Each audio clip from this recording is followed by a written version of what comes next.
Hey Charlie, gonna give you a few tips here on how to get your first layer to stick a little bit better, which will make your whole model stick a little bit better. The first is these helper discs. This is basically just a cylinder that you can create in 3D Studio Max that is about half millimeter thick.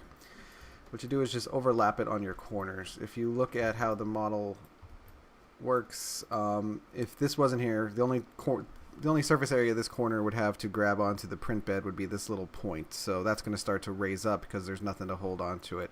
Adding the helper disc gives it some more surface area to hold the corner, and if the corners hold, the whole print will hold a little bit better.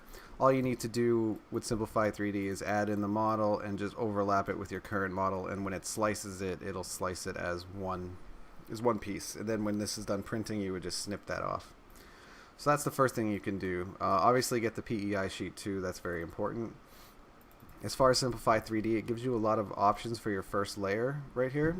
First layer is really key with printing. So you want to do the first layer a little bit slower than your other layers. You could set your speed for your printing here, but you can also make a percentage adjustment for the first layer. I usually do mine pretty low. 50% is actually pretty high for how much I actually do my first layer. I'm a big believer in do it slow and do it once, as opposed to trying to speed through prints and ending up with crappy prints at the end. To make it stick even better, you can adjust your layer width and your layer height. So adjusting the layer height on the first layer is just a multiplier of this setting right here. So if I'm at 0.1 and I'm doing it at 200%, the first layer will print at 0.2. What that basically means is there's more plastic coming out of the nozzle, which means there's more plastic to grab onto the bed. Ditto for the layer width. You set your layer width here at the extruder. For most of the purposes, it's on auto. You can leave it on auto for now. I don't know what size your nozzle is, but whatever they suggest for the auto is probably good. The manual setting, I don't want to say it's a more advanced setting because that sounds pretentious, but there's really no reason to mess with this until you have a reason to mess with it, so just keep it on auto for now.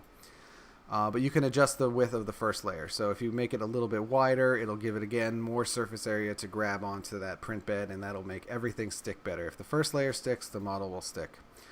Beyond that, you could do some temperature settings.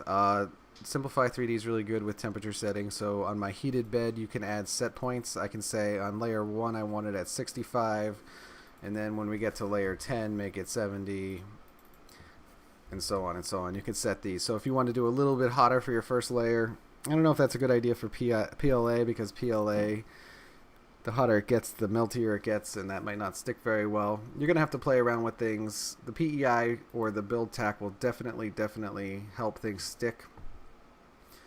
I'm trying to think if there's anything else that I do to make things work a little bit better. Oh, I can send you this. This is my starting G code. This is good. So this is what happens at the beginning of every print. I have an auto bed leveler on both of my printers, so I would delete this. But what I do besides the bed leveling is I home all the axes, and then I prime the nozzle. It kind of extrudes some plastic through the nozzle, then it retracts it back, and then it resets it again. And then by the time it starts printing, the nozzle's pretty good to go. I can copy all this and send it to you.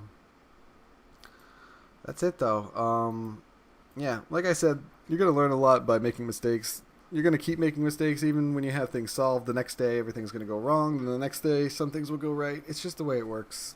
3D printing is not an exact science, and every model's different. Every temperature of your house is different, etc., etc. So you'll learn a lot just by doing. But if I can help you out in any way, feel free to ask me. Also, Simplify 3D has a great troubleshooting guide. What they do is they have a lot of pictures, so you kind of match what problem you're having with your print to the pictures that they have, and they give you some possible solutions of how to fix it. That's a really helpful page. I'll link you to that as well. Other than that, good luck. Let me know if you have any questions.